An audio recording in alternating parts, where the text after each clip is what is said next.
வாங்க, பெருங்கல்ங்கிற அந்த சின்ன நகரத்துக்குள்ள ஒரு பயணம் போலாம். இங்க திருநாய்களோட வாழ்க்கை நாம நினைக்கிற மாதிரி இல்ல. இங்க தனியா இருக்கிறது ரொம்ப கஷ்டம். உயிர் வாழணும்னா ஒரு குழுவா, ஒரு குடும்பமா சேர்ந்து வாழறது தான் ஒரே வழி. அவங்களோட உலகத்துக்குள்ள போய் என்ன நடக்குதுன்னு பார்க்கலாமா?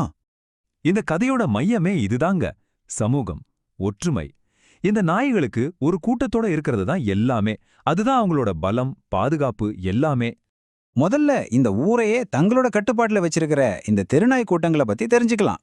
ஒவ்வொரு கூட்டத்துக்கும் ஒரு தனி ஏரியா, ஒரு தனி கெத்து, அவங்களுக்கான சில குணாதிசயங்கள்னு எல்லாமே இருக்கு. முதல்ல நாம பார்க்க போறது டெம்பிள் ராக் காலனி. ஒவ்வொரு சாயங்காலமும் இவங்களுக்கு பூஜை நேரம் மாதிரி. கோயில் பக்கத்துல இருக்கிற பேய்கள், சிலைகள், ஏன் அவங்களோட நிரலிய பார்த்து சடங்கு மாதிரி குறைப்பாங்க. இவங்கள ஆன்மீகவாதிகள்னு சொல்லலாம், ஆனா கொஞ்சம் விசித்திரமானவங்க. அடுத்து மார்க்கெட் போன் காலனி. இவங்க எப்பவும் பஜார் பக்கத்துல தான் சுத்திட்டு இருப்பாங்க. ஏன்னா சாப்பாடு தான் இவங்களோட உலகம். கிடைக்கிறத திருடுறதுல இவங்க கில்லாடிங்க. இவங்களோட தலைவன் குப்பன் இருக்கானே, அவன் ஒரு தடவை புலியையே பயமுறுத்தி ஓட விட்டதா பீத்திக்கிடுவான். ஆனா அதை யாரும் பார்த்ததா சரித்திரமே இல்ல. கடைசியா கேனல் டைல் கூட்டம். இவங்க பார்க்க ஒல்லியா வேகமா ஓடுற பந்தய வீரர்கள் மாதிரி இருப்பாங்க. பயங்கர குறும்புக்காரங்க. இவங்களோட வாழ்க்கை முழுக்க முழுக்க வேகம், திருட்டு, அப்புறம் கொஞ்சம் அதிர்ஷ்டத்தை நம்பி தான் ஓடிட்டு இருக்கு. ஆனா இந்த எல்லா கூட்டங்களும் விட ஒரு படி மேலே இருந்தது ராஜாவோட காலனி. அவங்களுக்கு ஊர்ல ஒரு தனி மரியாதை. அவங்களோட ஒவ்வொரு நாளும் ரொம்ப ஒழுக்கமா தொடங்கும். காலையில எந்திரிச்சதும் டீ கடை, பேக்கரின்னு ஒரு ரவுண்ட் அடிச்சுட்டு தான் மத்த வேலையே பார்ப்பாங்க. ராஜாவோட சட்டங்களை பாத்தீங்கன்னா அவன் எவ்வளவு புத்திசாலின்னு புரியும். பால்காரன் வண்டி பக்கத்துல சண்டை போடக்கூடாது, ஏன்னா அப்பதான் அவன் பால் ஊத்துவான். சிவப்பு ஸ்கூட்டர்ல போற பாட்டியை துரத்தக்கூடாது, ஏன்னா அவங்க வாழைப்பழம் போடுவாங்க.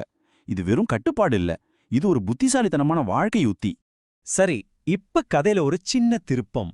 நாம சாலைய கடந்து அந்த பக்கம் இருக்கிற பெரிய ஆடம்பரமான அபார்ட்மெண்ட்டுக்கு போலாம். அங்க இருக்கிற செல்ல பிராணிகளோட உலகமே தனிதான்.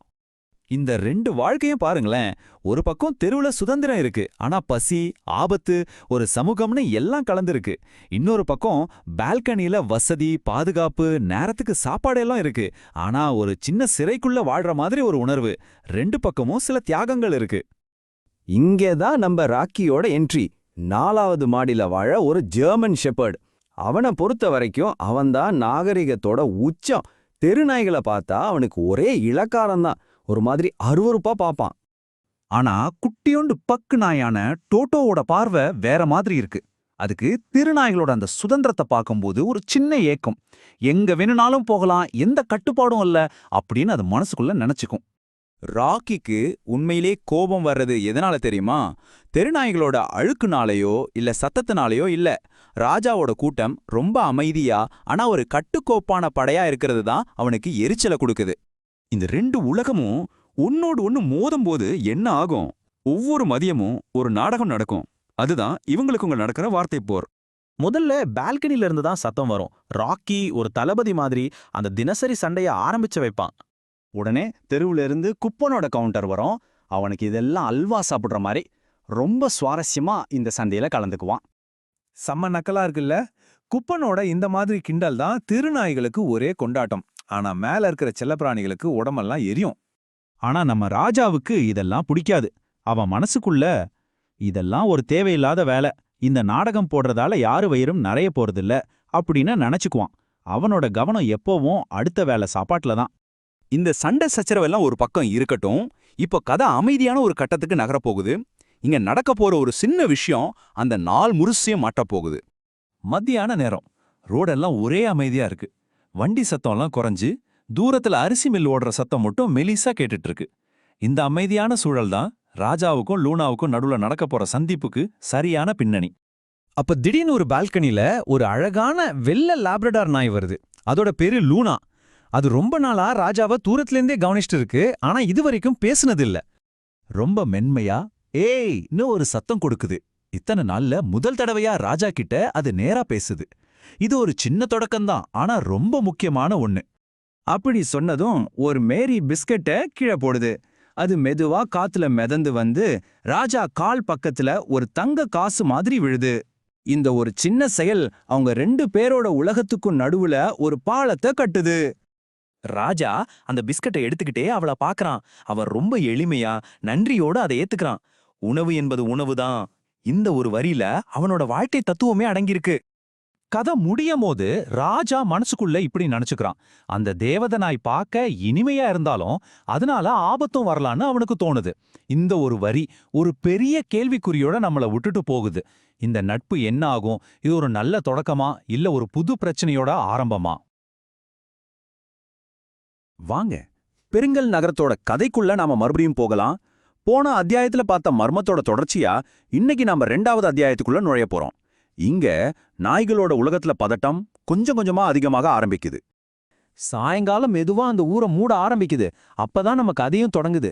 அவனா பாருங்க, அந்த நகரத்துல கண்ணுக்கு தெரியாம வாழ்ற ஜீவன்களுக்கு இது ஒரு சாதாரண ராத்திரி கிடையாது.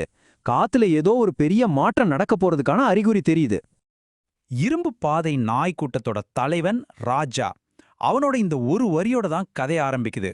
சும்மா சாதாரணமா சொல்ற மாதிரி இருந்தாலும் இந்த ஒரு வரி பின்னாடி வரப்போற ஆபத்துகளுக்கு ஒரு பயங்கரமான எச்சரிக்கை மாதிரி இருக்கு. சரி, வாங்க கதைக்குள்ள போகலாம். கதையோட ஆரம்ப புள்ளி பெருங்கால் அரிசி ஆலை. அந்த ஊருக்கே அதுதான் துடிக்கிற இதயம். அங்க ராஜாவோட பார்வையிலிருந்து தான் நம்ம கதை ஆரம்பிக்குது. ராஜாவை பொறுத்த வரைக்கும் இந்த ஆலையிலிருந்து வர்ற சத்தம் ஒரு மாதிரி தாலாட்டு மாதிரி. தனக்கு பிடிச்ச ஒரு சுவர் மேல உட்காந்து ஊரை வேடிக்கை பார்க்கும்போது அந்த மிஷினோட சத்தம் அவனுக்கு ஒரு பாதுகாப்பான உணர்வை கொடுக்கும். அதுதான் அவனோட உலகம். ஆமா, அந்த ஆலையிலிருந்து வர ஒவ்வொரு சின்ன சத்தம் கூட அவனுக்கு கத்துப்படி. ஆனா இன்னைக்கு ராத்திரி மட்டும் ஏதோ ஒரு வித்தியாசம். காட்டு பக்கத்திலிருந்து வர்ற காத்து அந்த பழக்கப்பட்ட சத்தத்தையும் தாண்டி வேற ஏதோ ஒன்ன சுமந்துட்டு வருது. அது சாப்பாட்டு வாசனையும் இல்ல, மனுஷங்க வாசனையும் இல்ல, வேற ஏதோ ஒண்ணு. அது அவனோட நரம்பெல்லாம் முறுக்கேத்துற மாதிரி ஒரு பதட்டமான புது வாசனை. ஊரோட எல்லையில யாரோ ஒரு புது ஆள் இருக்காங்கன்னு அந்த காத்து அவன் காதுல கிசுகிசுப்பா சொல்லுது. ஆனா அந்த மர்மமான வாசனைய பத்தி யோசிக்கிறதுக்கு ராஜாவுக்கு நேரமே இல்ல. ஏன்னா திருநாய்களோட ராத்திரி நேர மீட்டிங் அவனை கூப்பிடுது. அவனோட கவனம் வேற பக்கம் திரும்புது. செல்வி கேண்டீனுக்கு பின்னால இரும்பு பாதை நாய்க்கூட்டம் ஒன்னு கூடுது. இது சும்மா சாப்பாட்டுக்காக சேர்ற கூட்டம் நினைச்சிடாதீங்க. இது ஒரு தனி உலகம். அவங்களுக்குன்னு சொந்தமா சட்டதிட்டம், விதிகள், தனித்தனி கேரக்டர்ஸ்னு ஒரு பெரிய சமூகமே அங்க இருக்கு. இங்கதான் நாம குப்பனை பாக்குறோம். இவன் வேற ஒரு கேங், ஒரு சரியான பெருந்தினிக்காரன். இவங்களோட சாப்பாட்டை திருடும்போது கையும் களவுமா மாட்டிக்கிறான். பாருங்க, இந்த ஒரு சின்ன காட்சி அவங்களோட தினசரி போராட்டத்தையும் அதுக்குள்ள ஒளிஞ்சிருக்கிற சின்ன சின்ன காமெடியையும் அழகா காட்டுது. அப்பதான் ஒரு சின்ன குட்டி நாய் புச்சி ரொம்ப அப்பாவியா ஒரு கேள்வி கேக்குது. இந்த கேள்வி தெருவோர வாழ்க்கையோட யதார்த்தத்துக்கும் அவங்களுக்கு மேல வானத்துல இருக்கிற அந்த அடுக்குமாடி குடியிருப்ப வாழ்க்கைக்கும் நடுவுல எவ்வளவு பெரிய வித்தியாசம் இருக்குன்னு பளிச்சுன்னு காட்டுது. புச்சியோட அந்த கேள்வி நம்மள நேரா அந்த இன்னொரு உலகத்துக்கு, அதாவது ஸ்கைனஸ் குடியிருப்புக்கு கூட்டிட்டு போகுது. அங்க வாழ்க்கை தலைகீழா முற்றிலும் வித்தியாசமா இருக்கு. இங்க பாருங்க, இந்த ஒரு படமே 1000 வார்த்தைகளுக்கு சமம். கீழ தெருவுல வாழ்க்கைக்காக போராட்டம், மேல பால்கனில சொகுசான தனிமை. இது வெறும் பில்டிங்கோட உயரம் இல்ல, பெருங்கல்லோட சமுதாயத்துல இருக்கிற ஏற்றத்தாழ்வோட உயரம். செல்ல நாயான லூனாவோட இருந்த ஏக்கம் இந்த அத்தியாயத்தோட மைய கருத்தையே ரொம்ப அழகா படம் பிடிச்சு காட்டுது. அவகிட்ட இல்லாத அந்த சுதந்திரத்துக்காக அவ தன்னோட தங்க கூண்டிலிருந்து ஏங்குறா. இப்பதான் இதுவரைக்கும் தனித்தனியா போன இந்த 2 உலகமும் ஒன்னோட ஒன்னு மோத போகுது. அந்த மோதலுக்கு லூனாவோட பால்கனி தான் ஒரு ஸ்டேஜ் மாதிரி அமையுது. அவ பால்கனில இருந்து அந்த அரிசி மில் புகைப்போக்கி வானத்தையே செக்கச்சிவப்பா மாத்துறத பாத்துட்டு இருக்கா. அப்போ தூரத்துல ஏதோ ஒன்னு அசையற மாதிரி தெரியுது. ஒருவேளை நம்ம கற்பனையா இருக்குமோன்னு நினைச்சு கண்ணை சிமிட்டி பாக்குறா. ஆனா அது அவளோட கற்பனை இல்ல. லூனா பார்த்த அந்த நிழல் ராஜாவுக்கு வந்த அந்த உள்ளுணர்ச்சி கரெக்ட்னு சொல்லுது. அவன் உணர்ந்த அந்த பதட்டம் உண்மையானது. அந்த அச்சுறுத்தல் இப்போ நகரத்தோட வாசல்ல வந்து நிக்குது. அப்போ ஒரு பக்கம் தெருநாய்கள் அவங்க உலகத்துல சந்தோஷமா இருக்காங்க, இன்னொரு பக்கம் செல்ல நாய்கள் அவங்க கனவுல மிதந்துட்டு இருக்காங்க. இவங்க யாருக்குமே தெரியாம இருட்டுல அந்த நகரத்துக்குள்ள வர்றது யாரு? பெருங்கல்லோட எல்லையில பதுங்கி இருக்கிற அந்த மர்மம் என்ன? இதான் இப்ப நம்ம முன்னாடி இருக்கிற கேள்வி. வணக்கம். பெருங்கல்லின் நாய்கள் கதவரிசையோட 3வது அத்தியாயத்துக்குள்ள நாம இப்ப போக போறோம். இந்த அத்தியாயத்துல ஒரு பக்கம் விளையாட்டு, சந்தோஷம், இன்னொரு பக்கம் ஒரு பெரிய ஆபத்து வரப்போகுது. இது ரெண்டுக்கும் நடுவுல கதை எப்படி போகுதுன்னு பார்க்கலாம். வாங்க ஆரம்பிக்கலாம். பெருங்கல்லை பொறுத்த வரைக்கும் நாய்களுக்கு ராத்திரிங்கிறது ஒரு கொண்டாட்டம் மாதிரி, ஒரே விளையாட்டு தான். ஆனா அந்த சந்தோஷத்துக்கு பின்னால ஒரு பெரிய எச்சரிக்கை காத்துக்கிட்டு இருக்கு. அவங்களோட அந்த விளையாட்டு உலகத்துக்கும் அவங்களையே அறியாம சுத்தி வளைக்கிற ஆபத்துக்கும் நடுவுல இருக்கிற அந்த ஒரு சின்ன கோடு தான் இந்த அத்தியாயத்தோட மொத்த டென்ஷனையும் கூட்டுது. சரி, நம்ம கதையோட முதல் பகுதியில இந்த நாய்களோட நைட் ரொட்டீன் எப்படி இருக்குன்னு பார்க்கலாம். ஒரே சத்தம், சண்டைன்னு இருக்கும். ஆனா இதெல்லாம் யாருக்கும் எந்த பாதிப்பையும் தராத ஒரு ஜாலியான சண்டைகள் தான். இங்க பாருங்க, கோயில் பாறை கேங்கையை சேர்ந்த மாணிக்கம் மார்க்கெட் ரோட் சோறு திணிகள் மேல ஒரு சின்ன சண்டைய ஆரம்பிக்கிறான். உடனே ஒரே கலாட்டாதான். நாய்கள் எல்லாம் கோஷம் போடுது, பக்கெட்லாம் உருளுது, கடைக்காரங்க கத்துறாங்க. இதுக்கு நடுவுல ஒரு நாய் எதுக்குன்னு தெரியாமலே பழி வாங்குறேன்னு சொல்லிட்டு அதோட வாலையே அது துரத்திக்கிட்டு இருக்கு. பார்க்க காமெடியா இருந்தாலும் இதெல்லாம் பெருங்கல்லின் நாய்களுக்கு ஒரு ரொம்ப சாதாரணமான ராத்திரி. ஆனா எல்லா நாய்களும் இந்த ஆட்டத்துல சேரல. நம்ம ராஜாவுக்கு இதெல்லாம் பார்க்க ஒரே கடுப்பு. அவன் பார்வையில இது வெறும் முட்டாள்கள் பண்ற வேலை. அந்த ஒத்த வார்த்தையில அவனோட மொத்த மனநிலையும் தெரிஞ்சிடுது. அவனுக்கு இது நிஜமான சண்டையே கிடையாது. சின்ன பசங்க, அதாவது சின்ன நாய்ங்க பண்ற ஒரு அர்த்தமில்லாத சடங்கு, அவ்வளவுதான். சரி, இப்ப கதையோட டோனே மாறப்போகுது. டவுனோட வெளிச்சமான தெருக்களை விட்டுட்டு நாம இப்போ இருட்டு நிறைஞ்ச ரொம்ப மர்மமான காட்டு பகுதிக்குள்ள போறோம். இங்கே டவுன்ல நாய்ங்க எல்லாம் கத்தி கூப்பாடு போட்டு விளையாடிட்டு இருந்தப்போ அவங்களுக்கு தெரியாமலே காட்டுக்குள்ள ரொம்ப அமைதியா வேற சில விஷயங்கள் நடந்துகிட்டு இருந்துச்சு. இங்கேதான் ஒரு உண்மையான ஆபத்துக்கான முதல் அறிகுறி தெரியுது. கட்டுவா காடுனா சும்மாவா, அங்க ஏகப்பட்ட திகில் கதைகள் உண்டு. அப்போ ஒரு புது சத்தம் கேக்குது. ஒரு மாதிரி மெதுவா உருமலோட வர்ற மூச்சு சத்தம். ஒரு விறகு வண்டியை இழுத்துட்டு போற காளை மாடுங்க அதை கேட்டு பயத்துல கண்ணெல்லாம் வெள்ளையா மாற மிரண்டு நிக்குது. ஏதோ ஒண்ணு பாதைக்கு பக்கத்திலேயே வந்துட்டு சட்டுன்னு மறைஞ்சு போயிடுது. இங்க நாய்ங்க ஜாலியா விளையாடிட்டு இருக்காங்க. ஆனா அங்க என்ன நடக்குதுன்னு அவங்களுக்கு தெரியவே இல்ல. சரி, இப்ப மறுபடியும் நாய்களுக்கிட்ட வருவோம். இங்க அந்த ஏரியாவோட கதையை சொல்லி குப்பன் ஒரு பழைய புராண கதைய சொல்லிக்கிட்டு இருக்கான். அதுவும் எங்க நாய்களோட வாழ்க்கையில ரொம்ப முக்கியமான இடமான அந்த அரிசி ஆலைய பத்தி. அந்த ஆலைய சுத்தி ஒரு கதை இருக்கு. அதுதான் மௌனமானவன் கதை, அதாவது தி சைலண்ட் ஒன். யார் இந்த மௌனமானவன்? நிஜமாவே அப்படி ஒருத்தன் இருக்கானா, இல்ல இது வெறும் கட்டுக்கதையா? குப்பன் சொல்றத கேட்டா நமக்கே ஒரு மாதிரி இருக்கும். அவன் சொல்றான், அந்த ஆலை வாசல்ல நின்னு நீங்க குறைச்சிங்கன்னு வச்சுக்கோங்க, அது உங்களை அப்படியே உத்து பாக்கும். அவ்வளவுதான், ஒரு வாரத்துக்கு உங்களுக்கு குறைக்கவே வராது, மறந்துடுவீங்கன்னு. பாருங்க, அவனோட வார்த்தைகள்ல அந்த மௌனமானவன் மேல இருக்கிற பயமும் மரியாதையும் நல்லாவே தெரியுது. இந்த கதையை கேட்டதும் ஒவ்வொரு நாயும் ஒவ்வொரு மாதிரி ரியாக்ட் பண்ணுது. குட்டி நாய்களெல்லாம் பயந்து போய் ஒன்னோட ஒண்ணு ஒட்டிக்கிச்சு. ஆனா நம்ம ராஜாவுக்கு இதுலெல்லாம் நம்பிக்கை இல்ல. ஒரு சந்தேகத்தோட தான் பாக்குறான். இருந்தாலும் அவன் மனசுக்குள்ளேயும் லேசா ஒரு சந்தேகம், ஒருவேளை உண்மையா இருக்குமோன்னு. இப்பதான் இந்த அத்தியாயத்தோட முக்கியமான டர்னிங் பாயிண்ட்டுக்கு வரும். இதுவரைக்கும் காத்துல கேட்ட கதையா இருந்த அந்த ஆபத்து இப்போ நிஜமாவே உணரக்கூடிய ஒன்னா மாறப்போகுது. நாய்களோட விளையாட்டு சத்தம் இன்னும் காத்துல கேட்டுக்கிட்டே தான் இருக்கு. வரப்போற ஆபத்தை பத்தி கொஞ்சம் கூட கவலை இல்லாம அவங்கவுங்க உலகத்துல மூழ்கி இருக்காங்க. அப்போதான் காட்டுல இருந்து ஒரு புது வாசனை காத்தோட கலந்து வருது. அது இந்த ஊருக்கு சம்பந்தமே இல்லாத ஒரு வாசனை, ஒரு மாதிரி கொடூரமான காட்டு மிருகத்தோட வாசனை. அந்த ஒரு வாசனை இனிமே நடக்க போற எல்லாத்தையும் மாத்த போகுது. ராஜாவை தவிர இந்த மாற்றத்தை உணர்ந்த ஒரே ஜீவன் பாப்பாங்கிற அந்த வயசான நாய்தான். அது சொல்லுது பாருங்க ஒரு வார்த்தை, காத்து காட்டுல இருந்து சும்மா வராது, அது வரும்போது எதையாவது கூடவே கொண்டுட்டு தான் வரும்னு. எவ்வளவு பெரிய எச்சரிக்கை பாருங்க இது.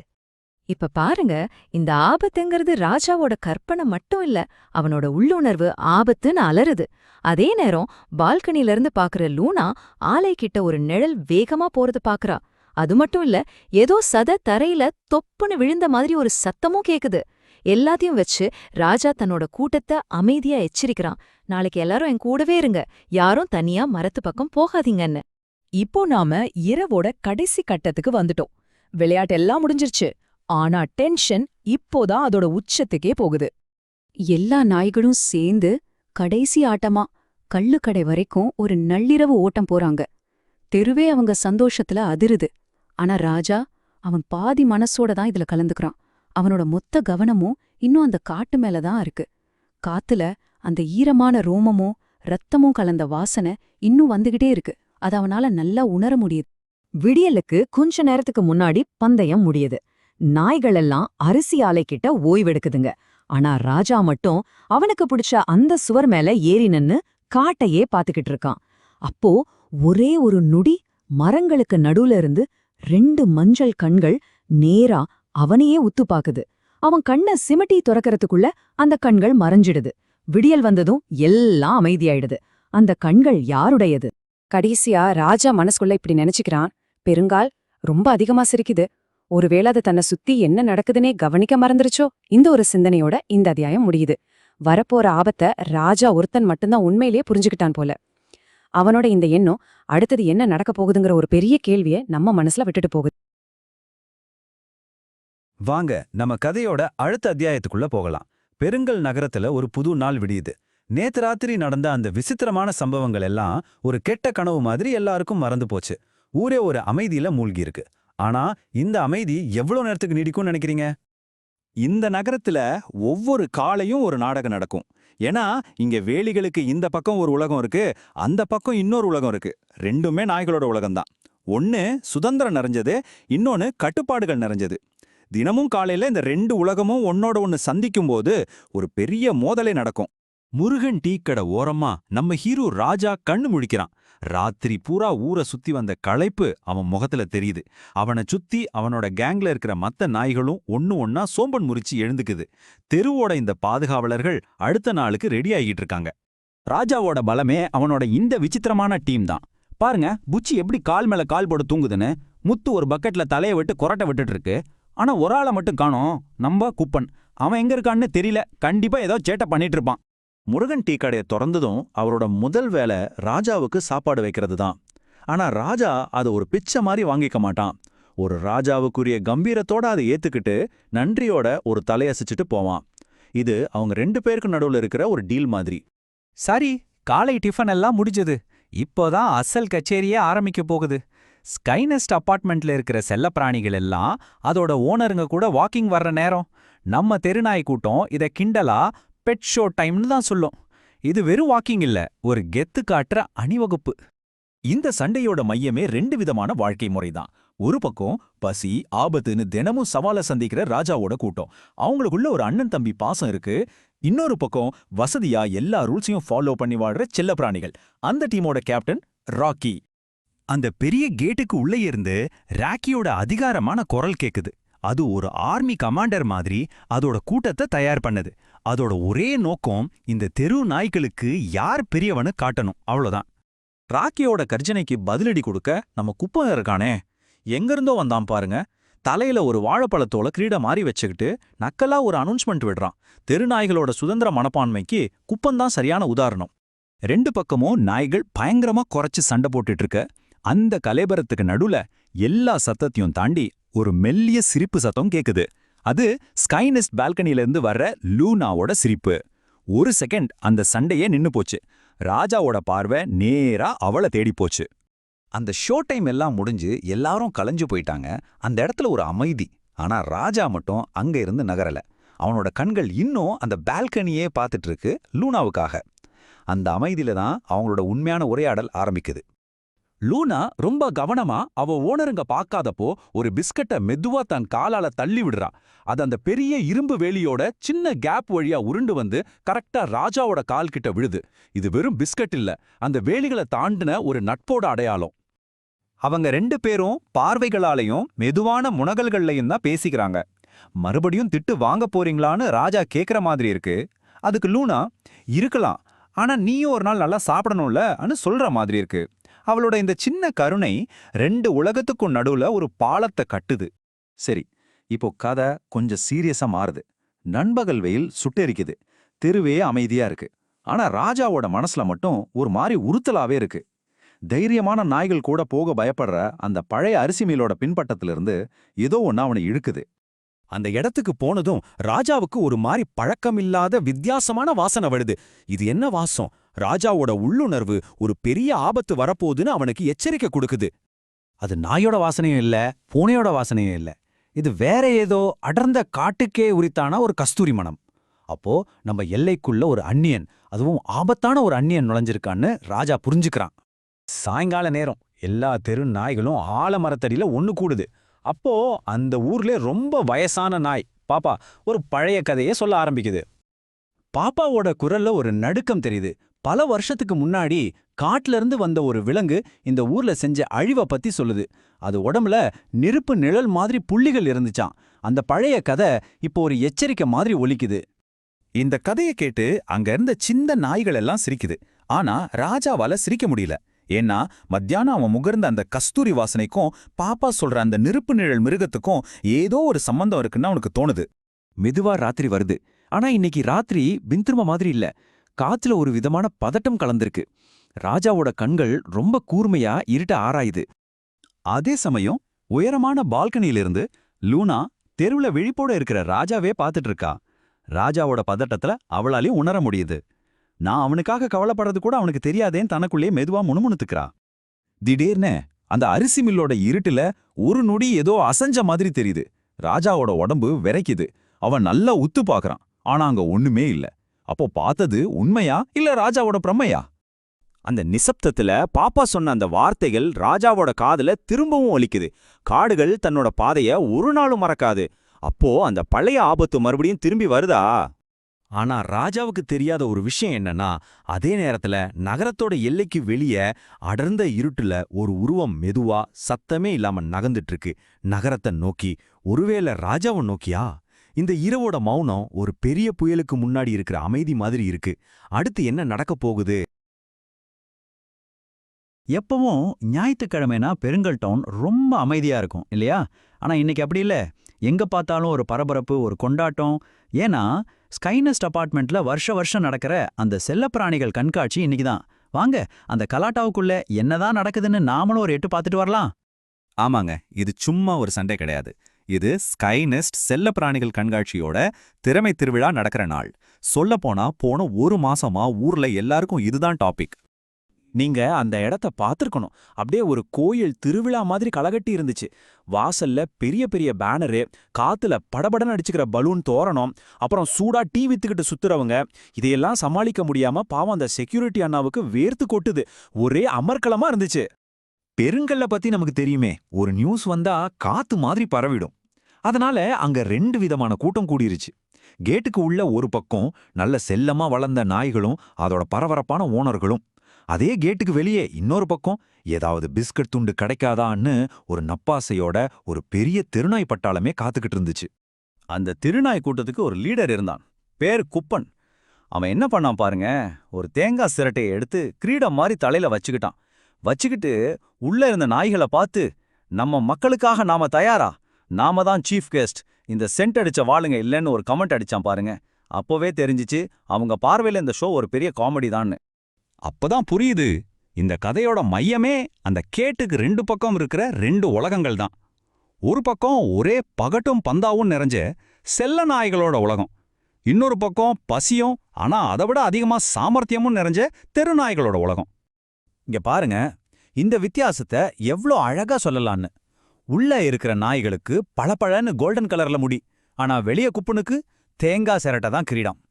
உள்ள இருக்கிறதுங்க விலை உயர்ந்த ஜாக்கெட் போட்டிருக்குதுங்க, வெளியே இவங்களுக்கு காத்து தான் உடம்புல படுது.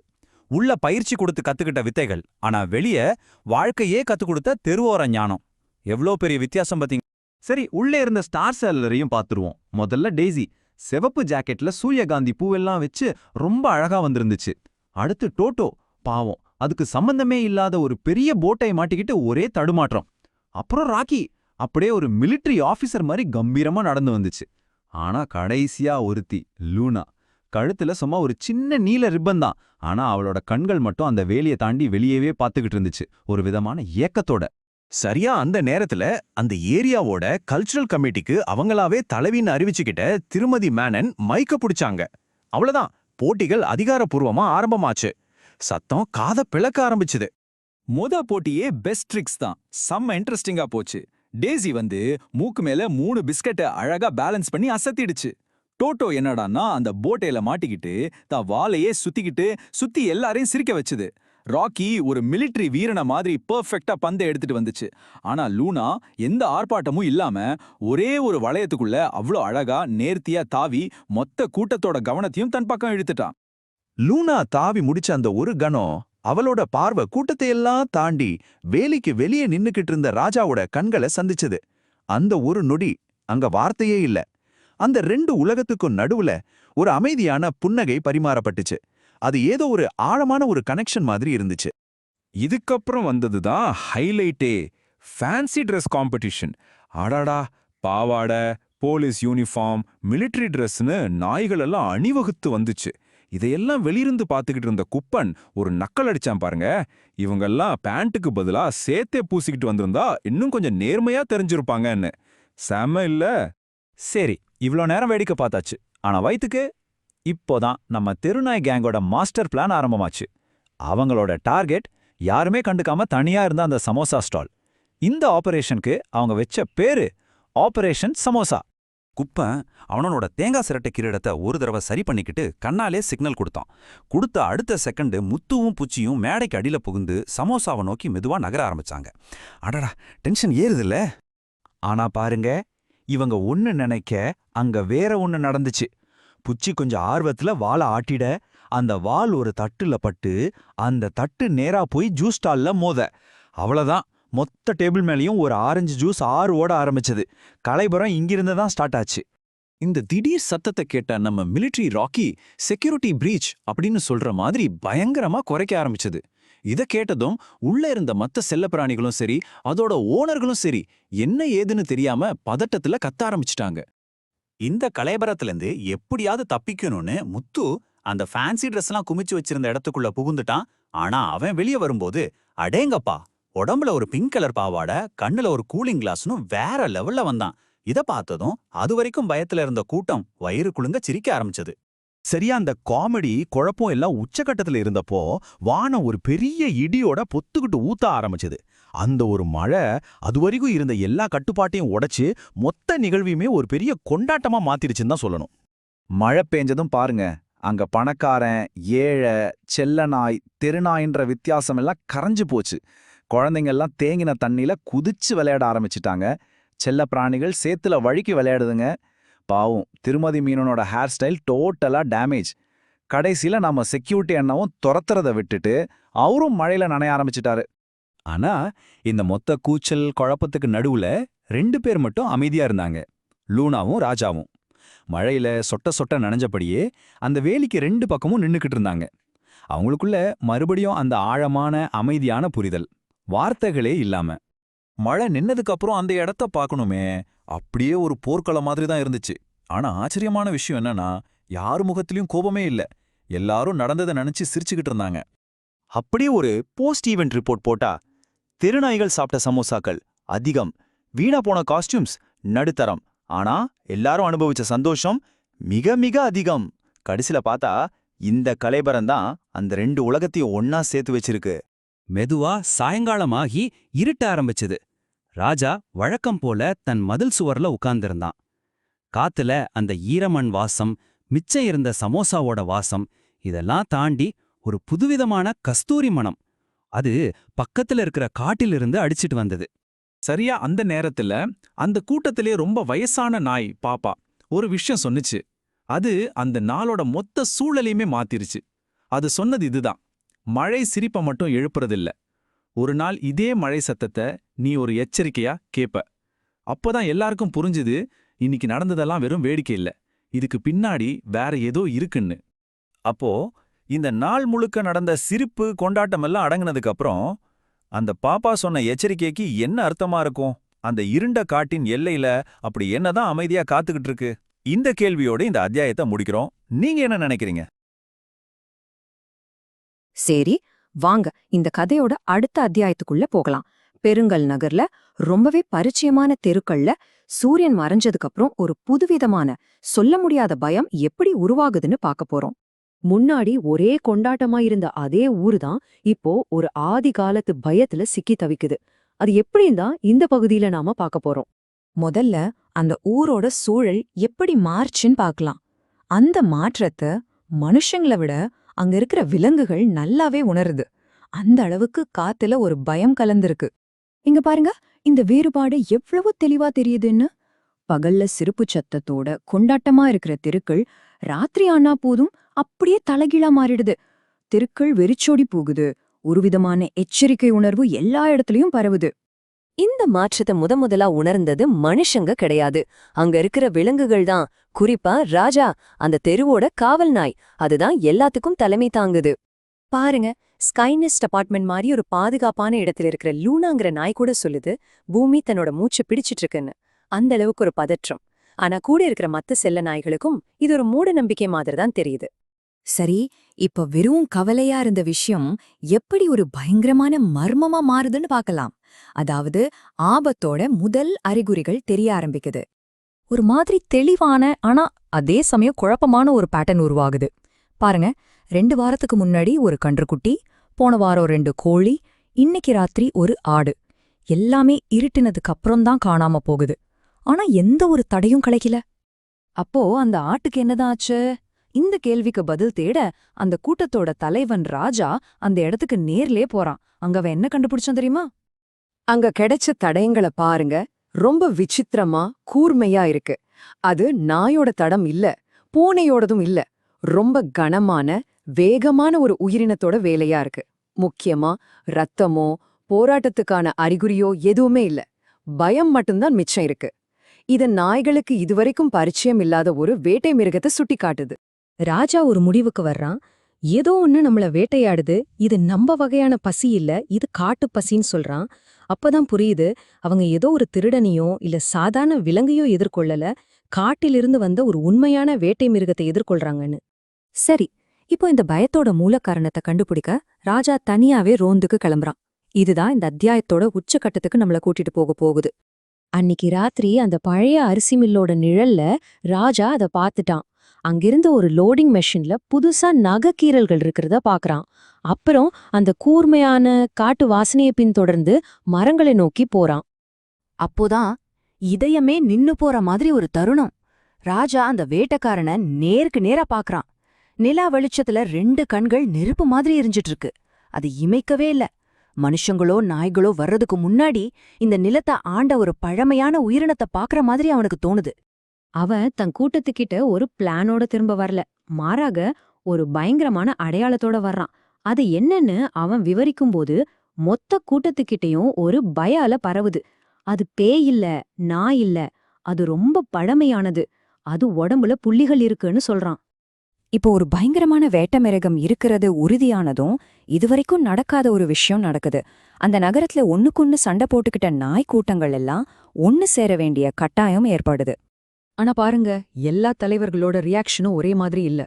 ராஜாவோட கூட்டம் எச்சரிக்கையா இருக்கு. ஆனா மாணிக்கம், நாங்க காட்டு பன்றிகளையே பாத்துருக்கோன்னு பெருமை பேசுறான். வீருவோ, நாம ஜாக்கிரதையா இருக்கணும்னு சொல்றான். ஆனா அந்த ரேசிங் நாய்களும் பயத்துல அமைதியா நிக்குது. ராஜாவோட எச்சரிக்கை ரொம்ப நேரடியாவும் தெளிவாவும் இருக்கு. நமக்குள்ள எவ்வளவு சண்டை இருந்தாலும் சரி, இப்ப நாம ஒன்னா இல்லைன்னா எல்லாரும் அதுக்கு இரையாயிடுவோன்னு சொல்றான். அதாவது இந்த பொதுவான எதிரிக்கு முன்னாடி பழைய பகையெல்லாம் ஒண்ணும் இல்லைன்னு உணர்த்துறான். இனிமே இது வெறும் வதந்தி கிடையாது, இது ஒரு உண்மையான அச்சுறுத்தல். இந்த வேட்டைக்காரனோட வருகை பெருங்கல் நகர்ல இருக்கிற எல்லாரோட வாழ்க்கையையும் எப்படி மாத்துதுன்னு பார்க்கலாம். அந்த மீட்டிங் நடந்த அடுத்த ராத்திரியே இன்னொரு நாய் காணாம போயிடுச்சு. இந்த தடவை மார்க்கெட் ஃபோன் கூட்டத்துல இருந்து.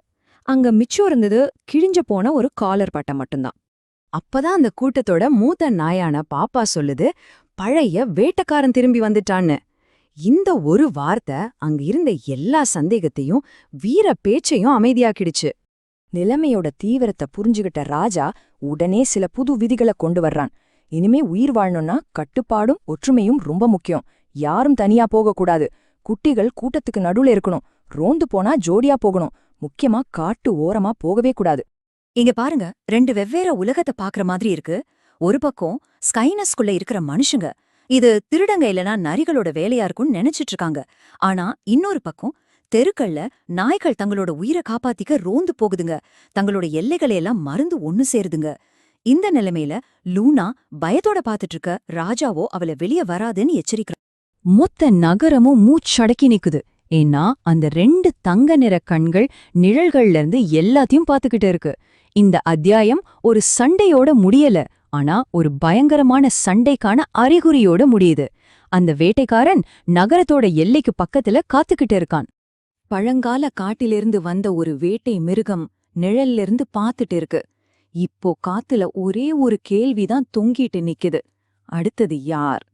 இந்த கேள்வி நம்மள ஒரு விதமான அச்ச உணர்வோட விட்டுட்டு போகுது. இனிமே பெருங்கல் நகரோட ராத்திரிகள் பழைய மாதிரி இருக்க போறதில்லைங்கிறது மட்டும் நல்லா புரியுது. கண்ணுக்கு தெரியாத ஒரு பயம் ஒரு நகரத்தையே ஆட்டி படைச்சா எப்படி இருக்கும்? வாங்க அத்தியாயம் 7ல மனிதர்களும் விலங்குகளும் எதிர்கொள்ள போற அந்த மறைமுக அச்சுறுத்தலை பத்தி விரிவாக பாப்போம். சரி, நாம நேரா கதைக்குள்ள போயிடலாம். இந்த அத்தியாயம் எந்த ஒரு பெரிய சண்டையோடையோ இல்ல ஆக்ஷனோடவோ ஆரம்பிக்கல. அதுக்கு பதிலா ஊரோட ஒவ்வொரு மூல முடுக்குலையும் ஊடுருவி பரவுற ஒருவித அமைதியான பயத்தோட தான் தொடங்குது. அந்த நகரத்தோட காத்துலயே ஒரு விதமான பதட்டம் தொங்கிக்கிட்டு இருக்கு. இது ஒரே ஊருக்குள்ள 2 உலகத்தை உருவாக்குது. ஒரு பக்கம் மனுஷங்க தங்களுக்குள்ள அந்த பயத்தை பத்தி கிசுகிசுக்குறாங்க. இன்னொரு பக்கம் நாய்கள் அந்த அச்சுறுத்தல அதோட உள்ளுணர்வால உணருது. 2 பேருமே அந்த கண்ணுக்கு தெரியாத ஆபத்தை எதிர்கொள்றாங்க. இதுல ஒரு ஆச்சரியமான விஷயம் என்னன்னா, ஒரு பக்கம் ஆளையோட மிஷின் சத்தம் இடி இடிக்கிற மாதிரி இருக்கு. மனுஷங்க அந்த சத்தத்துக்கு பின்னால தங்களோட பயத்தை மறைக்க பாக்குறாங்க.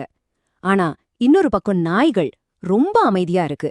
அதோட மௌனமே அதுங்க எவ்ளோ பயந்து போயிருக்குன்னு நமக்கு நல்லாவே காட்டுது. மனுஷங்க வாயை திறந்து பேசலனாலும் அவங்களோட செயல்கள் எல்லாத்தையும் காட்டி கொடுத்துருது. சூப்பர்வைசர் வந்து கழிப்பறையில பேய்க்கின்னு பேசினா சம்பளம் கட்டுன்னு மிரட்டுறாரு. புதுசா கேட்ல பூட்டெல்லாம் போடுறாங்க. பொண்ணுங்க கருப்பு புள்ளி வச்ச மிருகம் பத்தி கிசுகிசுக்குறாங்க.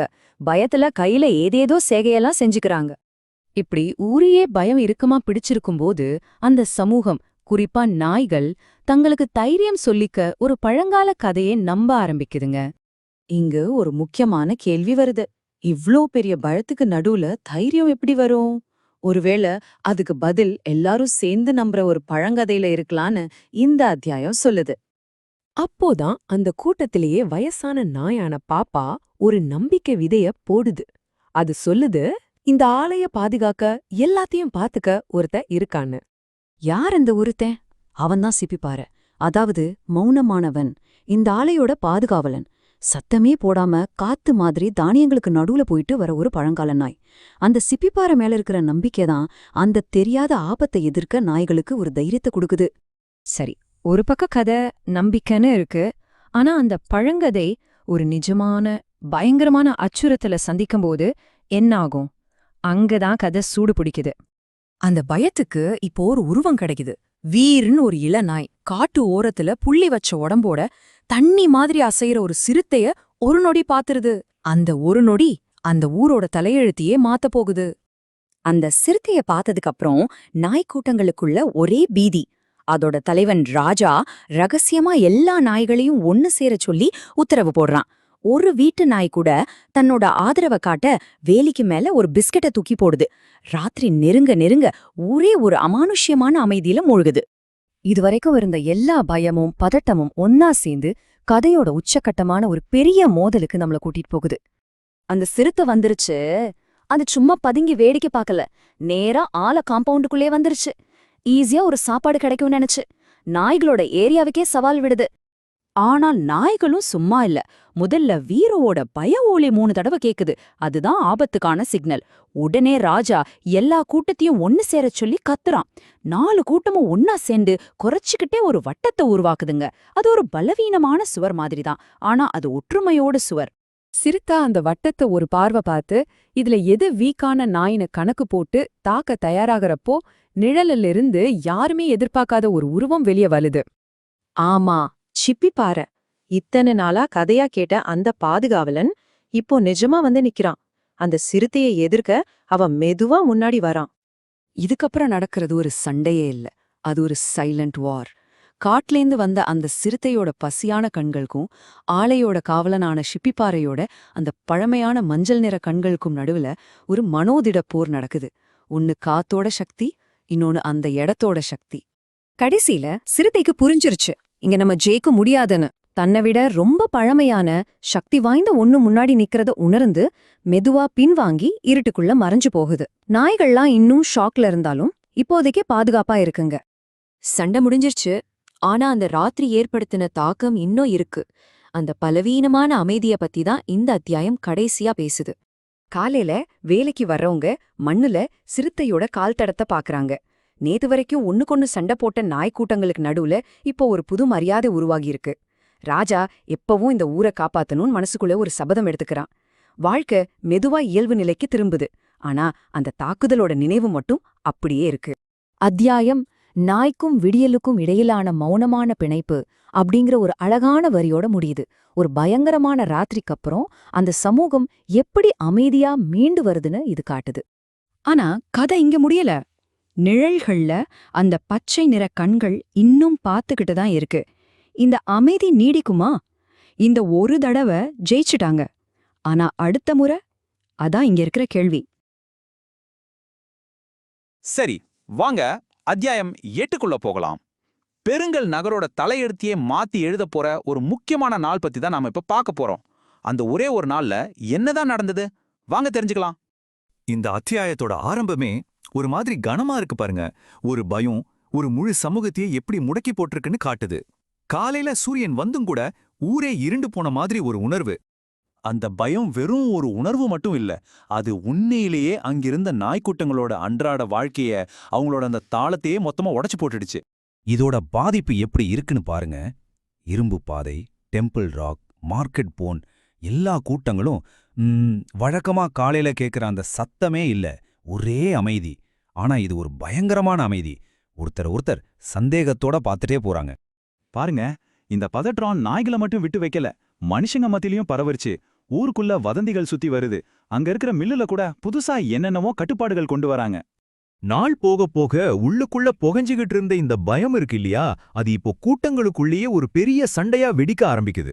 ஒரு சின்ன விஷயம்தான், கொஞ்சம் சோறு காணாம போயிருச்சு, ஆனா அது எப்படி ஒரு பெரிய பிரச்சனையா மாறுதுன்னு பாருங்க. இரும்பு பாதை குரு மார்க்கெட் போன குற்றம் சொல்லுது. அவங்களோ இல்ல நாங்கல்ல அவங்கதான்னு அடுத்த குரூப்பை கை காட்டுறாங்க. பழைய பகையெல்லாம் திரும்பவும் தலை தூக்குது. கடைசியா அந்த அமைதி உடைஞ்சு சண்டை வெடிச்சிருச்சு. பல நாளைக்கு அப்புறம் முதல் முறையா ஒரே அடிதடி, முடியெல்லாம் பறக்குது, தண்ணி பாக்கெட் உடையுது. ஆனா இந்த சண்டை பிரிவினையை இன்னும் அதிகமாக்குதே தவிர எதையும் சரி செய்யல. இந்த டென்ஷனை எப்படியாவது குறைக்கணும்னு நம்ம குப்பன் ஒரு சூப்பர் ஐடியா பண்றான். ஒரு பெரிய எலும்பை கொண்டு வந்து ஒரு விளையாட்ட ஆரம்பிக்கிறான். கொஞ்ச நேரத்துக்கு ஆச்சரியமா எல்லா நாய்களும் ஒன்னா சேர்ந்து விளையாடுதுங்க. அந்த பழைய பெருங்கல் நகரே திரும்பி வந்த மாதிரி இருந்துச்சு. ஆனா அந்த சந்தோஷம் நிலைக்கல. ஒரு வண்டி வந்து அந்த எலும்பை உடைச்சு போட்டுருச்சு. அவங்க சமூகம் எப்படி உடைஞ்சு கிடக்கோ அதே மாதிரி. அந்த கூட்டத்துல இருக்கிற வயசான நாய் பாப்பா ரொம்ப சரியா சொல்லுது. நமக்குள்ள சண்டை போடுறது ரொம்ப சுலபம், ஆனா அதனால நாம தான் பலவீனமாகறோம்னு அவங்களுக்கு புரிய வைக்க முயற்சி பண்ணுது. இப்போ வரைக்கும் பார்த்ததெல்லாம் ஒரு பக்கம். இனிமே தான் கதையோட உண்மையான திருப்பு முனையே வருது. இவ்ளோ நேரம் அவங்க மனசுக்குள்ள இருந்த பயம் இப்போ கண் முன்னாடி ஒரு கொடூரமான நிஜமா நிக்க போகுது. சாயங்கால நேரம் மில்லுக்கு பக்கத்துல இருந்து திடீர்னு ஒரு அலறல் சத்தம்.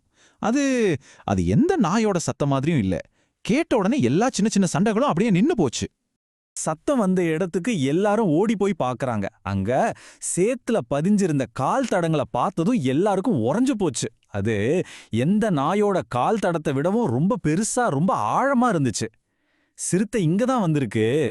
அந்த தடங்களுக்கு பக்கத்துல டெம்பிள் ராக் கூட்டத்தை சேர்ந்த ஒரு நாய் கால்ல பயங்கரமான காயத்தோட கிடக்குது. இங்கதான் அவங்களுக்கு உரைக்குது. தங்களுக்குள்ள சண்டை போட்டுட்டு இருந்த நேரத்துல பொது எதிரி அவங்கள ஒருத்தரையே தாக்கியிருக்கு. இதுக்கப்புறம் நடக்கிறது தான் ரொம்ப முக்கியமான விஷயம். ரொம்ப வேகமா, கிட்டத்தட்ட ஒரு உள்ளுணர்வு மாதிரி அவங்க எல்லாரும் ஒன்னு சேர்றாங்க. பாருங்க, ஒரு நிமிஷத்துல எல்லா பகையும் காத்துல கரைஞ்சு போச்சு. எதிரி குரூப்னு பார்க்காம எல்லாரும் உதவிக்கு ஓடி வராங்க. குப்பன் தண்ணி கொண்டு வரான். அவனோட பரம எதிரியான மாணிக்கம் காயத்தை சுத்தம் பண்ண உதவுறான். அன்னிக்கு ராத்திரிக்கே சண்டையெல்லாம் போதோன்னு முடிவு பண்ணி காயம்பட்ட நாயை சுத்தி ஒரு பாதுகாப்பு வளையத்தையே உருவாக்குறாங்க. அப்போ ராஜா சொல்றான், இன்னைக்கு ராத்திரி நாம தனித்தனி கூட்டங்கள் இல்ல, நாம எல்லாரும் பெரும் கல்யன்ஸ். அவங்களோட அந்த புது ஒற்றுமைக்கு ஒரு பேரே கிடைச்சிருச்சு. அந்த பய நிறைஞ்ச ராத்திரி முடிஞ்சு ஒரு புது விடியல் வருது. ஆனா இந்த விடியல் நேற்றைய விடியல் மாதிரி இல்ல.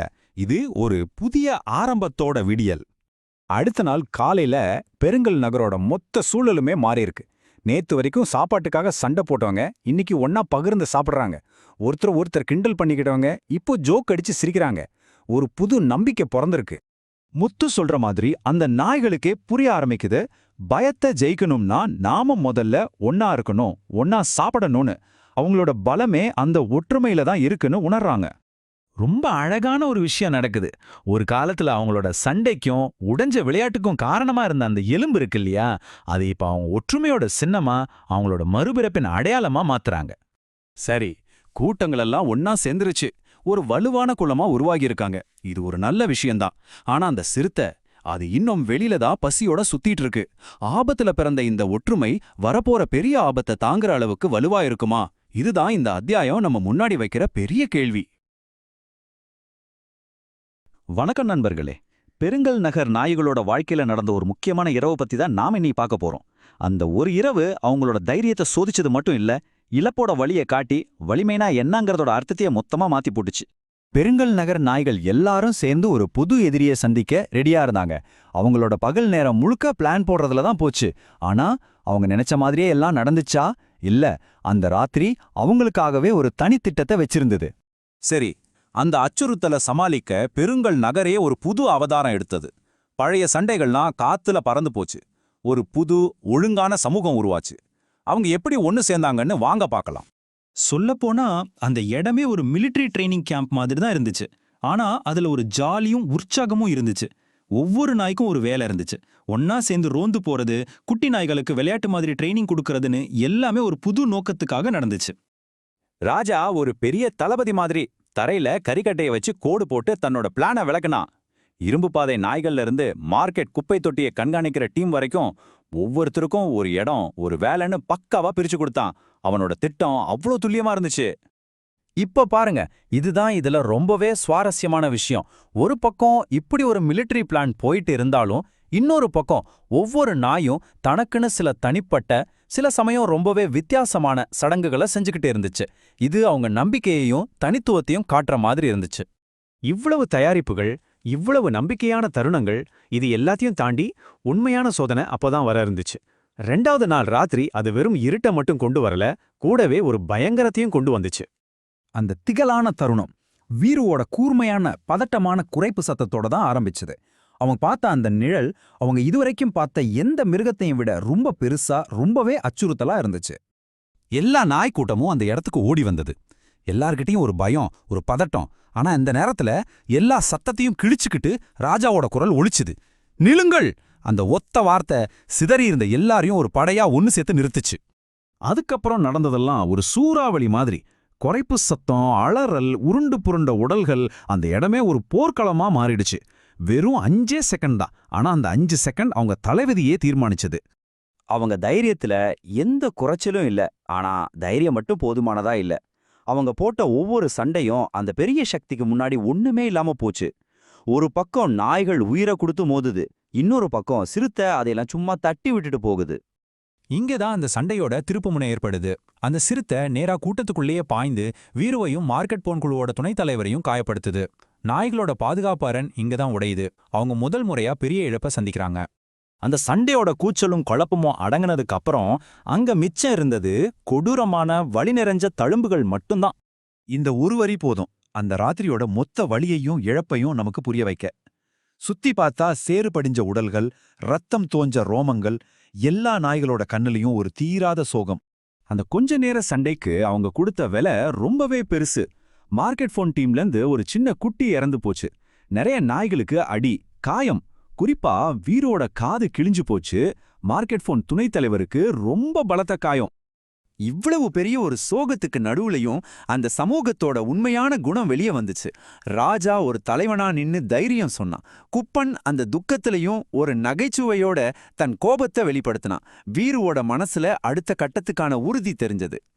ஆனா பாருங்க, சில சமயம் இந்த மாதிரி பெரிய அழிவுல இருந்துதான் ஒரு புது வலிமை பறக்கும். இந்த தோல்வி அவங்களுக்கு வலிமையோட உண்மையான ரகசியத்தை கத்துக் கொடுத்துச்சு. அது என்னன்னு பார்க்கலாமா? எல்லா நாய்களும் அந்த ஆலமரத்துக்கு கீழே ஒன்னு கூடுதுங்க. அந்த தாக்குதல் அவங்களுக்குள்ள இருந்த எல்லா வேற்றுமையையும் உடைச்சிடுச்சு. இப்போ அவங்க ஒரே கூட்டமா இருந்தாங்க.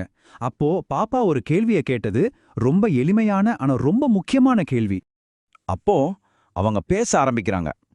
வீரு சொன்னா நம்ம பலம் வேகம் கிடையாது. மாணிக்கம் சொன்னா நம்ம பற்களும் கிடையாது.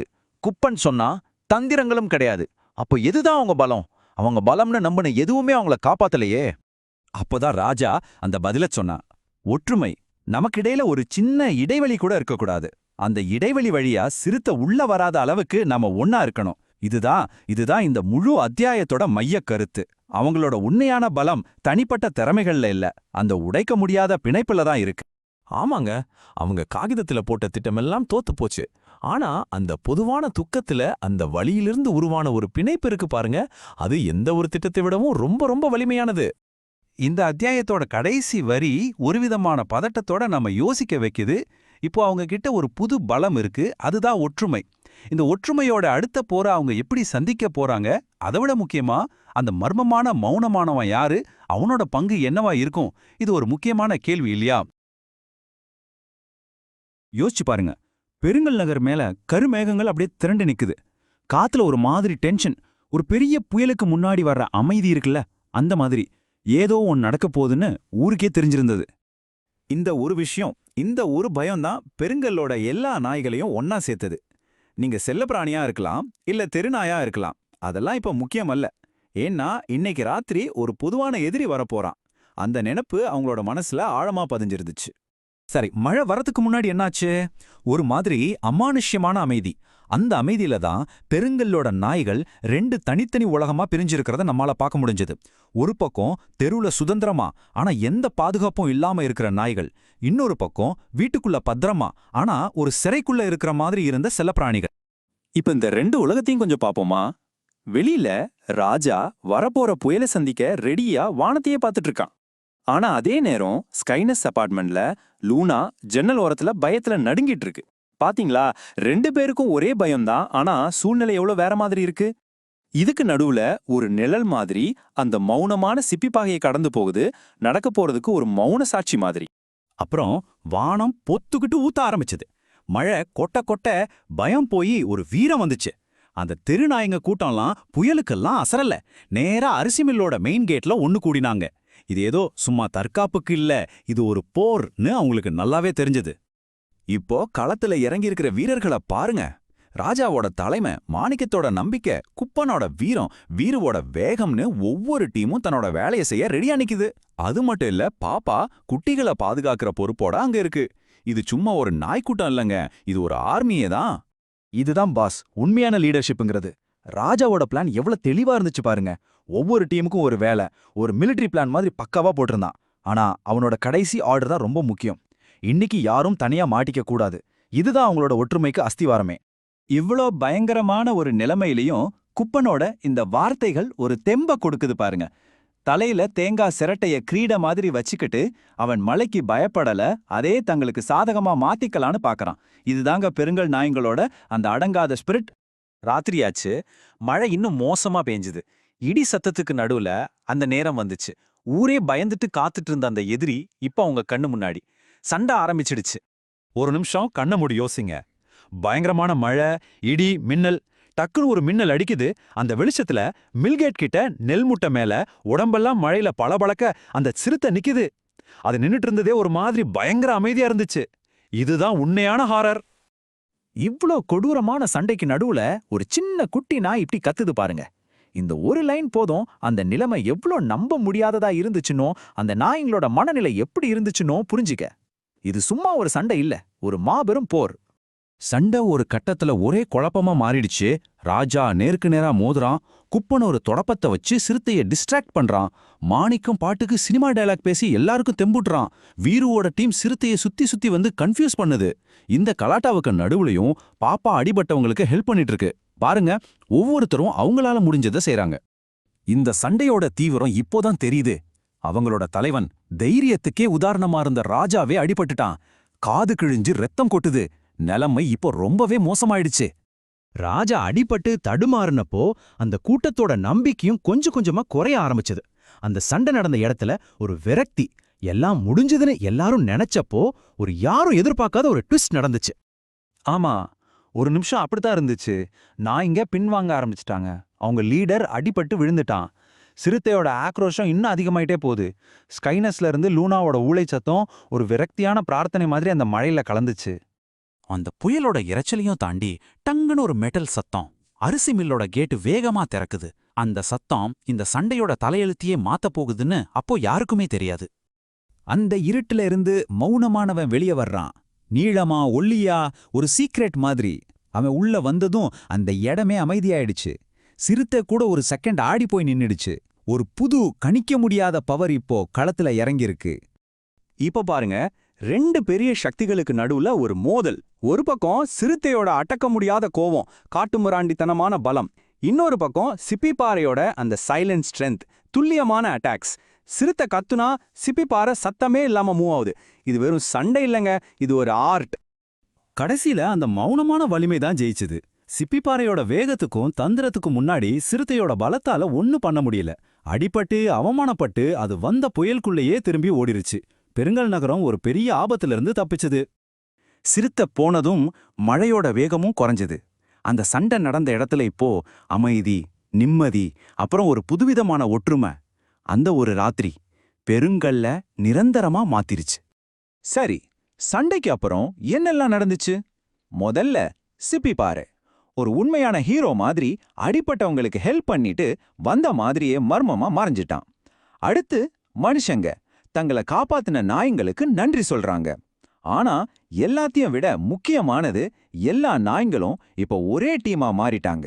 ஸ்கைநெஸ்ட் செக்யூரிட்டி ராக்கி சொன்ன இந்த வார்த்தைகளை கவனிங்க. இதுதான் அந்த ராத்திரியோட உண்மையான வெற்றி. செல்லப்பிராணி தெருநாய்ங்கிற அந்த சுவர் இடிஞ்சு விழுந்துருச்சு. அந்த புயல் கத்து கொடுத்த பாடம் என்னன்னா, ஒரு பொதுவான ஆபத்து வரும்போது நமக்கிடையில இருக்கிற வித்தியாசத்துக்கு அர்த்தமே இல்ல.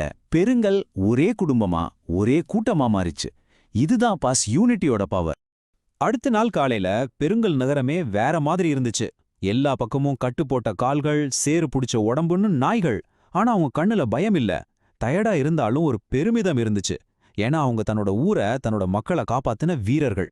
நேத்து ராத்திரி பயமுறுத்தின அதே மழை இப்போ அவங்களோட வெற்றியை கொண்டாடி பாடுற மாதிரி இருந்துச்சு. பெருங்கல் நகரம் ஒற்றுமைங்கிற வலிமையால ஒரு புது விடியலை பார்த்துச்சு. அவங்களோட அந்த ஒட்டுமொத்த கர்ஜனை புயலோட கர்ஜனையை விட ரொம்பவும் பவர்ஃபுல்னு அந்த ராத்திரி நிரூபிச்சிடுச்சு. பெருங்கல்லோட தெருக்கல்ல காத்து கூட தன்னோட மூச்சை அடக்கி பிடிச்சிட்டு இருந்துச்சுன்னு சொன்னா நம்புவீங்களா? அந்த நகரம் இதுக்கு முன்னாடி இப்படி ஒரு அமைதியை பார்த்ததே இல்ல. திருவிழாவோட சத்தமோ புயலோட சீற்றமோ கூட இப்போ வெறும் ஞாபகங்கள் தான். அந்த நிசப்தம், அது அரிசி ஆலையோட தவிட்டு வாசத்தை கூட முழுங்கிட்டு ஏதோ ஒரு பெரிய மோதல் நடக்க போகுதுங்கிற எதிர்பார்ப்பை மட்டும் காத்துல மிதக்க விட்டுச்சு. ஆனா இது ஒரு சாதாரண அமைதி இல்ல. இது ஒரு புயலுக்கு முன்னாடி வர்ற அமைதி. அந்த நகரத்துல இருந்த ஒவ்வொரு உயிருக்கும் இது தெரிஞ்சுது. ஏதோ ஒண்ணு நடக்கப் போகுது. அந்த நிசப்தம் ரொம்ப ரொம்ப கனமா இருந்துச்சு. சரி, அப்படியே அந்த நகரத்துல என்னதான் நடந்துட்டு இருந்துச்சு? அந்த தவிர்க்க முடியாத போருக்காக பெருங்கல்லோட மனிதர்களும் சரி, விலங்குகளும் சரி, தங்களை எப்படி தயார்படுத்திக்கிட்டாங்கன்னு பார்க்கலாம் வாங்க. இதோ பாருங்க, பெருங்கல்லோட படம் ஒன்னு சேருது. காயமெல்லாம் வடுவா மாறினாலும் ராஜா தன்னோட பார்வையாலேயே கூட்டத்தை வழி நடத்துறான். நம்ம குப்பன் அவனோட தேங்காய் சிரட்டை கிரீடத்தோட கெத்தா நிக்கிறான். முத்து வீர கதைகளை சொல்லி எல்லாருக்கும் தைரியம் கொடுக்கறான். பாப்பாவோ பழைய மந்திரங்களை சொல்லி ஒரு தெய்வீக சக்தியை கூட்டுது. ஒவ்வொருத்தரும் ஒவ்வொரு விதத்துல பலமானவங்க. இது வெறும் நாய் கூட்டம் இல்ல, இது பெருங்கல்லோட ஆன்மா. இந்த பதற்றம் தெருவோட நிக்கல. ஸ்கைநெஸ்ட் மாதிரி பெரிய அபார்ட்மெண்ட்ஸ் வரைக்கும் பரவுச்சு. லூனா மாதிரி வீட்டு செல்ல பிராணிகள் எல்லாம் ஒரு மாதிரி அமைதி இல்லாம தவிச்சுது. அடையேன், பரம எதிரியான ராக்கி கூட வேலிக்கு அந்த பக்கத்துல இருந்து பிஸ்கட் எல்லாம் தூக்கி போட்டு ஒரு வார்த்தை பேசாம மௌனமா ஒரு சமாதான ஒப்பந்தம் போட்டான். ஆபத்து வரும்போது பாருங்க, எதிரி கூட நண்பனாயிடுறான். ஆலையோட வாசல்ல ராஜாவோட குரல் ரொம்ப உறுதியா ஒலிச்சுது. அது வெறும் வார்த்தைங்கல்ல, அது ஒரு சபதம். அந்த ஒரு நொடி தெருநாய் வீட்டு நாய்ங்கிற எல்லா பிரிவினையும் மறைஞ்சு போச்சு. பெருங்கல் ஒரே கூட்டமா ஒரே இதய துடிபோட நின்னுது. அவங்களோட ஒற்றுமை தான் அவங்களோட முதல் ஆயுதம். இப்போ அந்த அமைதி உடைய போகுது. இருட்டுக்குள்ள இருந்து எதிரி வெளியே வரான். அவனோட வருகை எப்படி ஒரு பயத்தை உருவாக்குச்சுன்னு பார்க்கலாம். அது கண்ணுக்கு தெரியறதுக்கு முன்னாடியே அதோட இருப்பு எல்லாருக்கும் புரிஞ்சிடுச்சு. எப்படின்னு கேக்குறீங்களா? காத்துல பரவன அந்த வாசனை ஒரு மாதிரி காட்டுத்தனமான ரத்தமும் காஞ்ச இலையும் கலந்த ஒரு வாசனை. அதுவே ஒரு எச்சரிக்கை மாதிரி இருந்துச்சு. அவங்களோட எல்லா பயத்துக்கும் ஒரே ஒரு ஆதாரம் போதும்னு இருந்துச்சு. சேத்துல பதிஞ்சிருந்த அந்த ஒத்த காலடி தடம். அந்தே, அது போதும். மிருகம் ரொம்ப பக்கத்துல இருக்குன்னு உறுதியாயிருச்சு. அதுவும் நேர ஆலையை நோக்கி தான் வந்துட்டு இருக்கு. கடைசியா அந்த இருட்டுக்குள்ள இருந்து அது வெளியே வந்துச்சு. அதோட உடம்புல இருந்த ஒவ்வொரு தசையும் பாயறதுக்கு தயாரா இருந்துச்சு. அங்க கூடியிருந்த நாயங்களோட படையை அது பார்த்தப்போ, அப்பா, அதோட கண்கள்ல ஒரு மஞ்சள் நிற நெருப்பு எரிஞ்சுது. அந்த பார்வைக்கு ஆலையோட மெஷின் கூட நின்னு போயிடும். இந்த நொடி, இந்த ஒரு நொடியில தான் கதையோட போக்கே மாறப்போகுது. நிழல்ல மறைஞ்சிருந்த ஒரு கட்டுக்கதை நிஜமா மாறப்போற தருணம் இது. நாய்களோட படை உறுதியா தான் நிக்குது. ஆனா உண்மையை சொல்லணும்னா, சிறுத்தையோட அந்த பயங்கரமான கோபத்துக்கு முன்னாடி அவங்களோட தைரியம் தாக்க பிடிக்குமா? அது பாயறதுக்கு ரெடியாகும்போது யார் அதை நேருக்கு நேரா சந்திக்க போறா? சரியா அந்த நேரத்துல தான் அது நடந்துச்சு. எந்த சத்தமும் இல்ல, ஒரு உருமல் கூட இல்ல, ஒரு சின்ன அசைவு கூட இல்ல. ஆலையோட அந்த ஆழமான இருட்டுல இருந்து ஒரு உருவம், ஒரு ஆவி மாறி முழுமையான அமைதியோட வெளியே வந்துச்சு. பாப்பாவோட அந்த கிசுகிசுப்பான குரல், அங்கிருந்த எல்லாருக்கும் மனசுல இருந்தத உறுதிப்படுத்திடுச்சு. இது வெறும் நாய் இல்ல, இது இது பெருங்கல் தலைமுறையா காத்துட்டு இருந்த பாதுகாவலன். ஒரு இதிகாசம் கண் முன்னாடி உயிரோட நடந்து வந்துச்சு. ஆமாங்க, அதுதான் சிப்பிப்பாறை, பெருங்கலோட மௌனமான பாதுகாவலன். நிலா வெளிச்ச மாதிரி ஒரு சாம்பல் நிறம், பார்க்கறதுக்கு ரொம்ப மெலிஞ்ச உடம்பு. ஆனா அதோட இருப்பு அந்த போர்க்களத்தோட தலையெழுத்தையே மாத்தி எழுத போகுது. சரி, இப்போ உச்சக்கட்ட மோதல் ஆரம்பிக்கிறது. 2 சக்தி வாய்ந்த வேட்டைக்காரர்களோட சண்டையிடுற விதம் எப்படி முற்றிலும் மாறுபட்டிருக்குன்னு கொஞ்சம் கவனிங்க. இங்க பாருங்க, ஒரு பக்கம் சிறுத்தையோட கட்டுக்கடங்காத கோபம், அதோட மிருக பலம். இன்னொரு பக்கம் சிப்பிப்பாறையோட முழுமையான அமைதி, அதோட புத்திசாலித்தனமான தந்திரம். சிறுத்தை கர்ஜிக்குது, ஆக்ரோஷமா கத்துது. ஆனா சிப்பிப்பாறை குறைக்கவே இல்ல. அதோட ஒவ்வொரு அசைவுமே ஒரு பதிலா இருந்துச்சு. இத பார்த்துட்டு இருந்த ராஜா ரொம்ப சரியா ஒரு விஷயத்த கவனிச்சான்.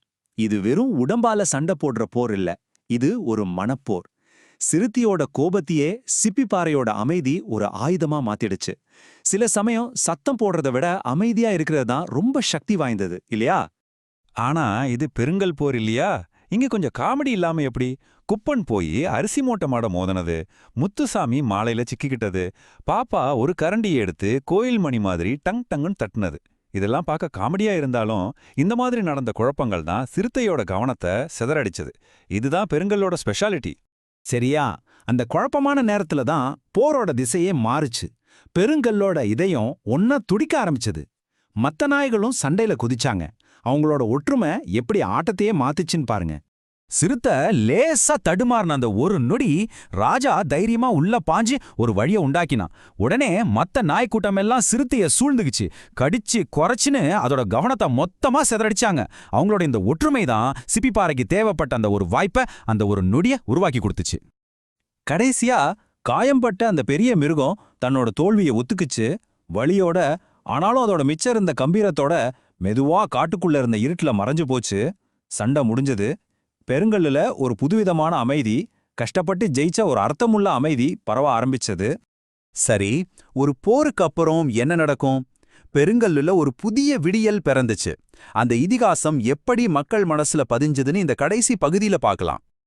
அடுத்த நாள் காலையில பெருங்கல் ஒரு புது ஊரா இருந்துச்சு. மக்கள்லாம் தெருநாயங்களை வெறும் மிருகமா பார்க்கல, அவங்களோட பாதுகாவலர்களா பார்த்தாங்க. இதுக்கு ஒரு நல்ல உதாரணம் என்னன்னா, சூப்பர்வைசர் திரு சோமசுந்தரம் அவர்களே சிப்பிப்பாறையோட கால் பக்கத்துல ஒரு கிண்ணத்துல பால் வச்சாரு. அந்த ஒரு நிமிஷத்துல தெருநாய், வீட்டு நாய்ங்கிற எல்லா வித்தியாசமும் அழிஞ்சு போச்சு. அன்னைக்கு ராத்திரி பெருங்கல் மக்கள் பார்த்தது ஒரு கதையை நிஜமாக்கிடுச்சு. ஆலையோட பாதுகாவலன், அந்த மௌனமானவன் பத்தின கதை. இனிமே அது பாட்டிங்க சொல்ற கட்டுக்கதை கிடையாது. அது அவங்க கண்ணால பார்த்த, அவங்க உணர்ந்த, அவங்க வாழ்ந்த ஒரு மறுக்க முடியாத உண்மை. வணக்கம்.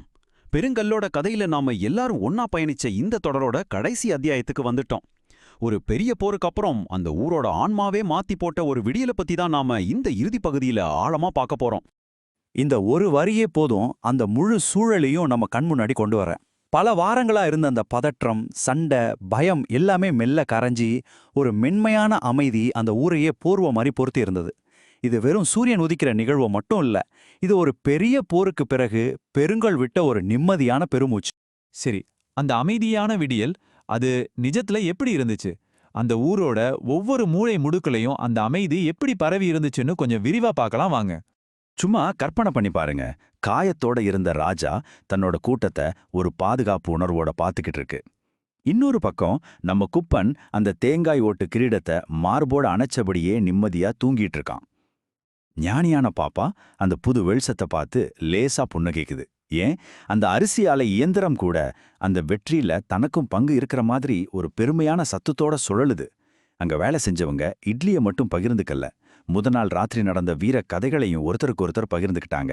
ஆனா ஒன்னு தெரிஞ்சுக்கோங்க, அந்த ராத்திரியோட உண்மையான வெற்றி சிறுத்தைய விரட்டினதுல மட்டும் இல்ல, அது பல வருஷங்களா அந்த ஊர்ல இருந்த எல்லா தடைகளையும் உடைச்சு ஒரு புது மாதிரியான ஒற்றுமையை உருவாக்குனதுல தான் இருந்துச்சு.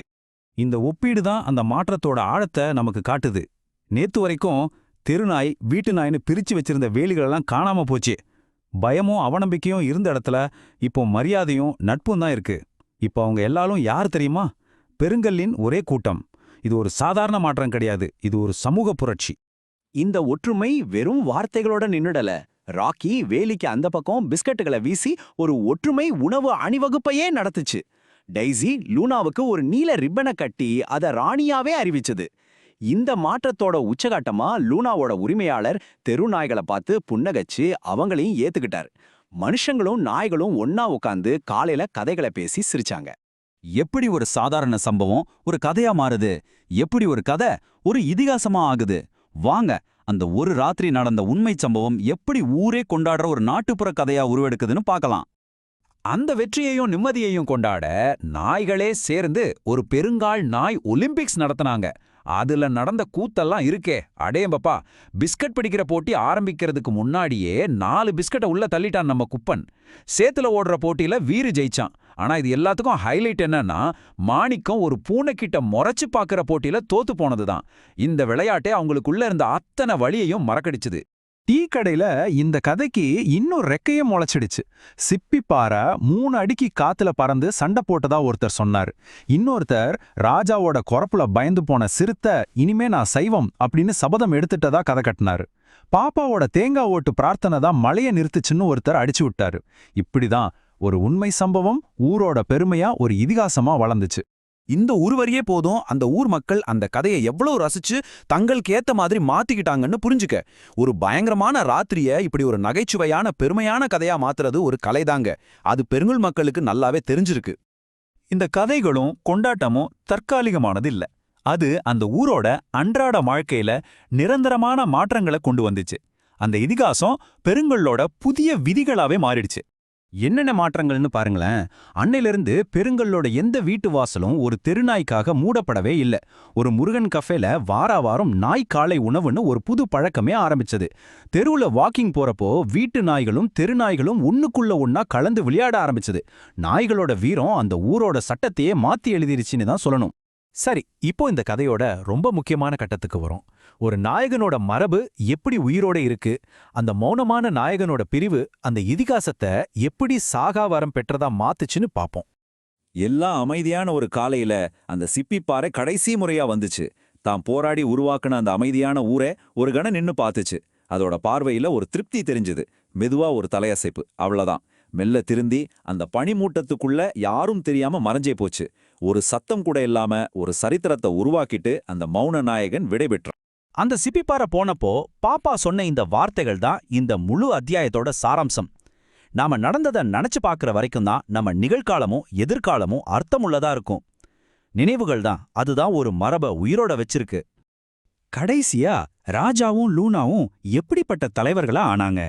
முன்னாடி மாதிரி அதிகாரமோ கட்டளையோ இல்ல. இப்போ அவங்களோட தலைமையில நகைச்சுவை, தோழமை, ஒருத்தருக்கொருத்தர் ஆதரவா இருக்கிற குணம் இதுதான் இருந்துச்சு. ஒரு கூட்டத்தை வழி நடத்த பயம் தேவையில்ல, அன்பு போதும்னு அவங்க நிரூபிச்சாங்க. அப்போ கடைசியா இந்த கேள்வியோட இதை முடிக்கலாம். ஒரு இதிகாசம் எப்படி உயிருடன் இருக்கிறது? பெருங்கல்லோட இதிகாசம் கதைகள்ல மட்டும் வாழல. அது அந்த ஊர்ல திறந்திருக்கிற ஒவ்வொரு வீட்டு வாசல்லையும், பகிர்ந்துக்கிற ஒவ்வொரு வேளை உணவுலையும், மனிதர்களும் நாய்களும் ஒன்னா நடக்கிற ஒவ்வொரு சாயங்காலத்திலையும் அது வாழ்ந்துகிட்டே இருக்கு. நினைவுகள்ல வாழற வரைக்கும் எந்த ஒரு நாயகனுக்கும் மரணமே இல்லை.